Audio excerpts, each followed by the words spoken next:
Have you ever felt like no matter how hard you work, you're still stuck?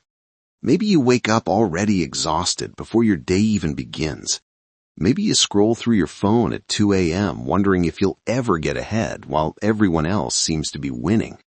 You try to change, you set alarms, you make plans, but by Wednesday, you're back where you started, tired, frustrated, and quietly ashamed. Here's what you need to know. Your struggle isn't weakness, it's not laziness, and it's definitely not permanent. This is the story of a man who had nothing, no money, no connections, no safety net, but who discovered one simple habit that changed everything. And it all began with a single alarm clock ringing at 5 a.m. It's not your fault. You weren't taught how to build discipline. You weren't handed time, energy, or peace of mind. You were just told to hustle harder while working 2 jobs, paying bills, and trying to keep your head above water. But what if I told you that the most powerful investment you can ever make isn't in stocks, real estate, or even a side hustle? It's in yourself, and it starts with something so small, so ordinary most people ignore it, your morning. This is the story of Marcus Rivera, a 28-year-old dishwasher in Phoenix, Arizona. He lived in a studio apartment with a leaky faucet, a mattress on the floor, and $37 in his bank account. He worked nights at a diner, came home at 1 a.m., and slept until noon, only to feel guilty for wasting the day. He believed he was broken, that success was for people born with advantages he'd never have. Just like you, he thought change required money, luck, or a miracle. But little did Marcus know, everything was about to change on a cold Tuesday in January when he pressed snooze for the last time. Marcus wasn't lazy, he was drowning. Every day looked the same. Wake up late, rush to work, smile through exhaustion, count tips just to afford ramen. His car had been repossessed 6 months ago. He took the bus, standing the whole way, headphones in, eyes down, trying not to see the pity in strangers' glances. At night, he'd lie awake thinking, is this all my life will ever be? He tried everything. He downloaded productivity apps, bought a $20 ebook on getting rich, even joined a gym only to quit after 3 weeks when his shift changed and he couldn't find the energy. Each failure chipped away at him. Not because he lacked effort, but because he lacked control. He couldn't control his schedule, his income, his future, and worst of all, he couldn't control his own mind. One night, after burning his hand on the fryer and getting yelled at by the manager, he sat on the bus stop bench in the rain. No umbrella, no jacket, just soaked clothes and a numb heart. He stared at his cracked phone screen. A notification popped up. Mom called. He didn't answer, because he knew she'd ask, "Are you eating enough?" And he didn't want to lie again. That night he cried in the shower, not from pain, but from shame. Shame that he was 28 years old and still asking his sister for gas money. Shame that his dreams felt like jokes. Shame that every morning he hit snooze and chose comfort over courage. Just like you, Marcus felt trapped in a loop. Work, survive, sleep, repeat. No growth, no momentum, no hope. And then, rock bottom. His landlord left a note on his door. Rent due in 3 days or you're out. $420. He had $47. That night, he didn't sleep. He sat on the floor, back against the wall, watching the sunrise through a dirty window. And for the first time, he realized if he didn't change something, he'd be living like this at 40, at 50, forever. But what could he possibly do? He had no money, no degree, no network. All he had was time, and right now, he was wasting it before the sun even rose. 2 days later, while cleaning tables at the diner, Marcus found a crumpled book under a booth, The 5 a.m. Club by Robin Sharma. He almost threw it away, but something made him flip it open. On the first page, a handwritten note. Your mornings define your life. Own them, and you own your destiny. He scoffed. Another self-help cliché. But that night, desperate and curious, he read it cover to cover. The core idea was simple. Win the morning, win the day. Spend the first hour of your day before the world demands anything from you on yourself. Not scrolling, not reacting, not surviving, but investing. Reading, writing, moving, thinking, building your mind before you build your to-do list. At first, Marcus didn't believe it would work. How can waking up early fix my rent problem, he muttered. But then he read something that stuck. You don't rise to your goals, you fall to your systems. He realized he'd been waiting for motivation. But motivation follows action, and action starts with one decision, what you do with your first hour. That night, he set his alarm for 5 a.m., not because he felt ready, but because he had nothing left to lose. The next morning, the alarm rang, dark, cold, exhausted. He reached to hit snooze, then stopped. He remembered the bus stop, the rain, the shame. He got up. First day, he stumbled to the kitchen, boiled water, made tea, sat by the window as the sky turned pink.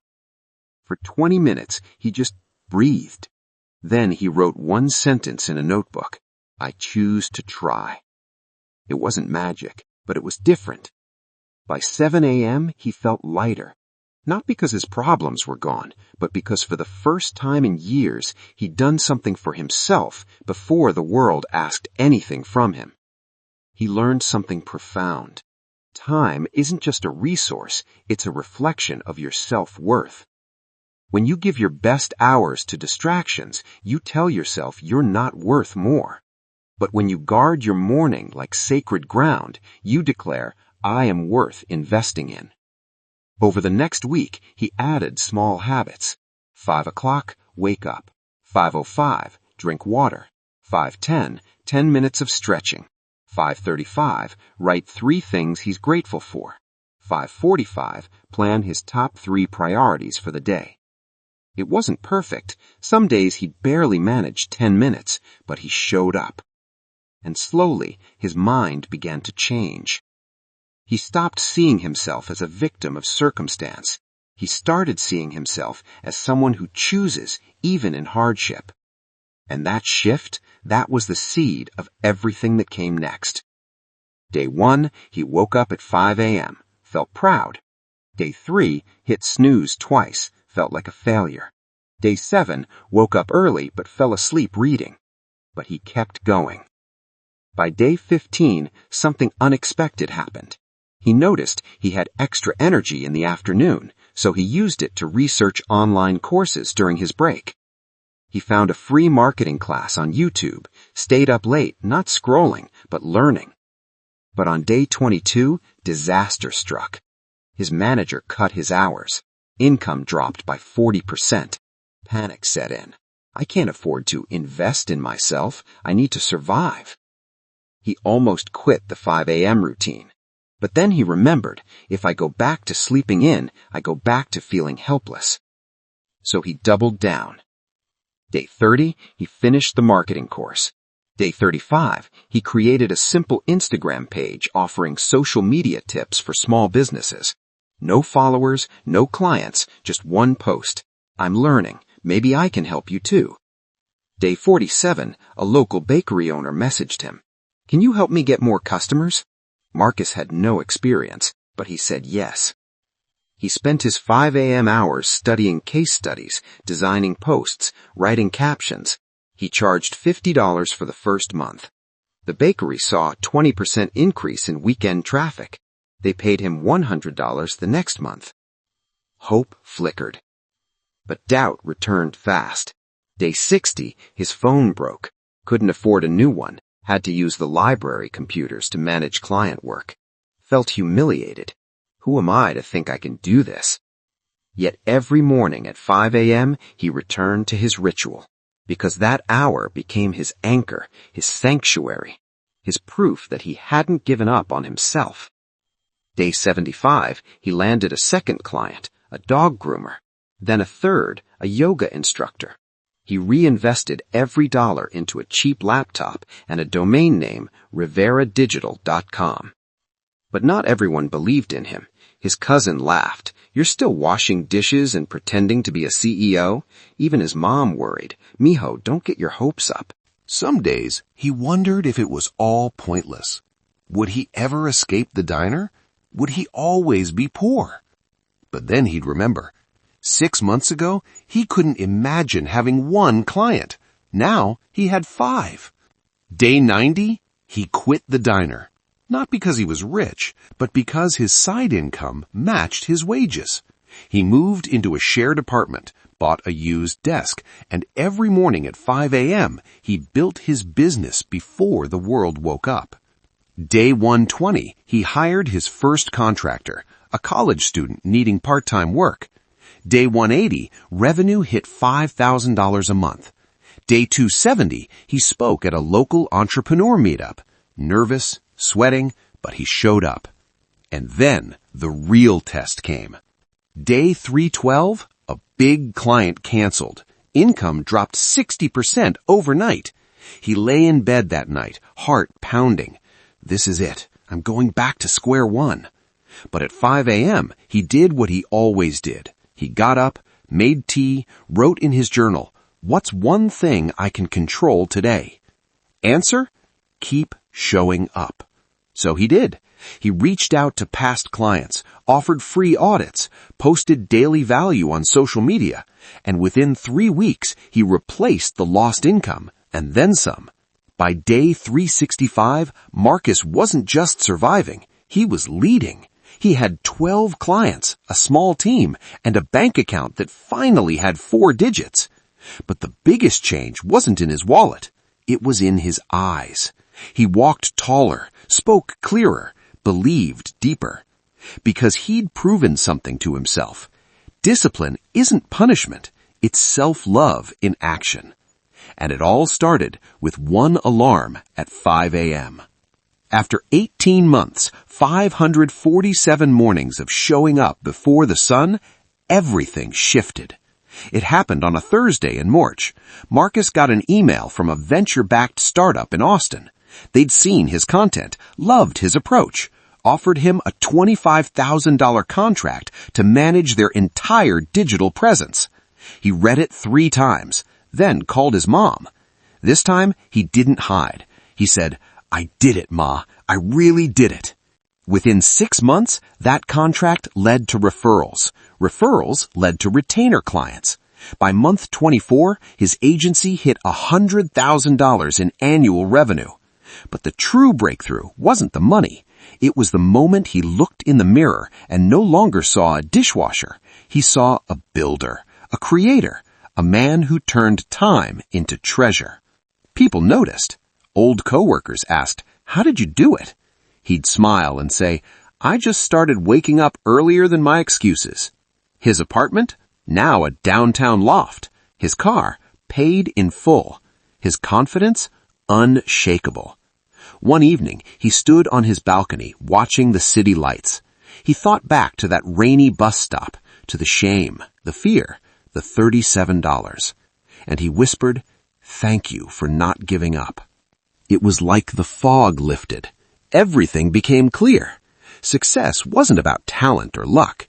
It was about consistency, about choosing yourself day after day when no one else was watching. His clients weren't just paying for marketing.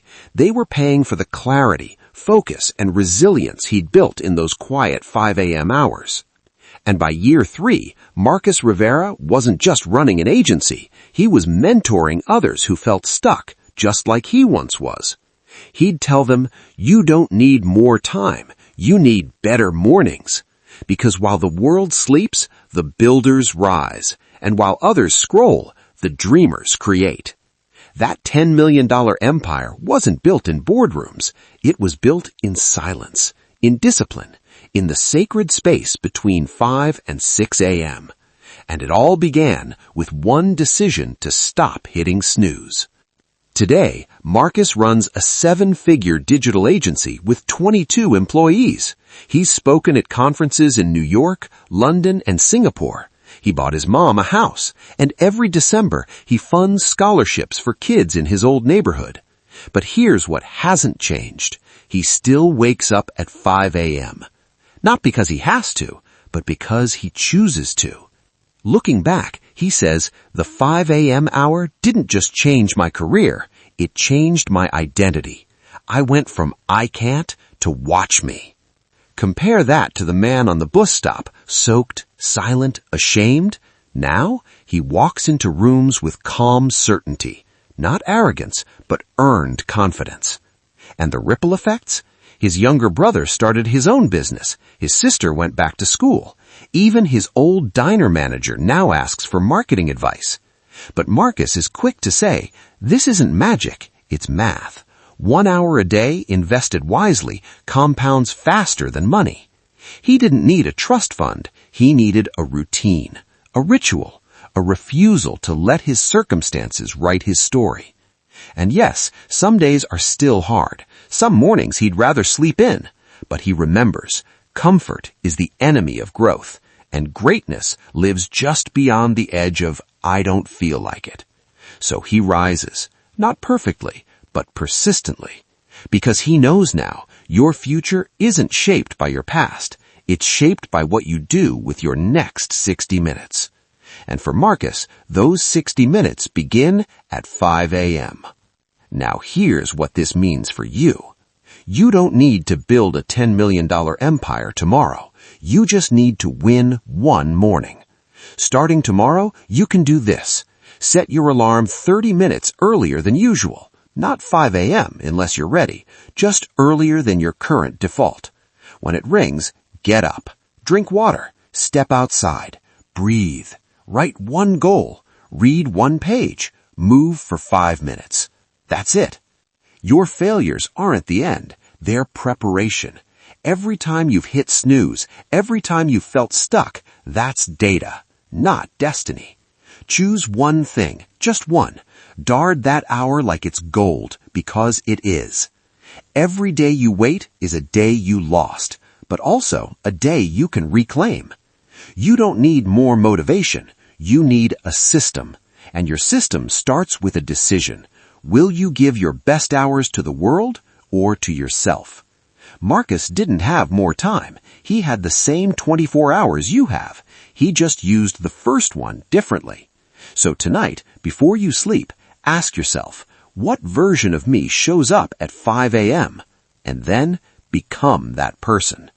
Your story isn't over. This is just the beginning. If this story resonated with you, stay for more stories that might change your perspective, because your future self is waiting, and they're already awake.